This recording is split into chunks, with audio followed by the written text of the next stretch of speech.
সমাজে যে মেয়েটা যত স্ট্রং তার ইমোশনাল নিড বা সাপোর্টকে তত অবহেলা করা হয়। কেন জানেন? কারণ সমাজ ধরে নেয় যে মেয়ে নিজের পায়ে দাঁড়াতে পারে সে কাঁদে না, ভাঙে না, তার সাপোর্টও লাগে না। সমাজ বলে তুমি তো পারো, তুমি তো অন্যদের মতো না। স্ট্রং মেয়েরা প্রশ্ন তোলে, অন্যায়ের বিরুদ্ধে দাঁড়ায়, ইমোশনাল ম্যানিপুলেশন সহ্য করে না তারা। ফলে সমাজ ভাবে ওকে যত কম ইমোশনাল সাপোর্ট দেয়া হবে তত সহজে নিয়ন্ত্রণে রাখা যাবে।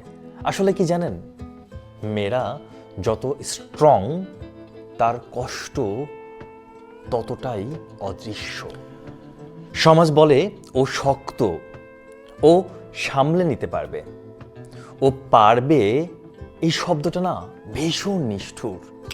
কেউ জিজ্ঞেস করে না ও সামলাতে সামলাতে ক্লান্ত কিনা।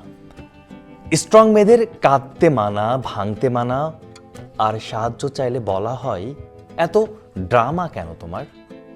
দুর্বল হলে সহানুভূতি আর শক্ত হলে অবহেলা। কারণ সমাজ শক্ত মেয়েকে মানুষ না, দায়িত্ব ভেবে নেয়।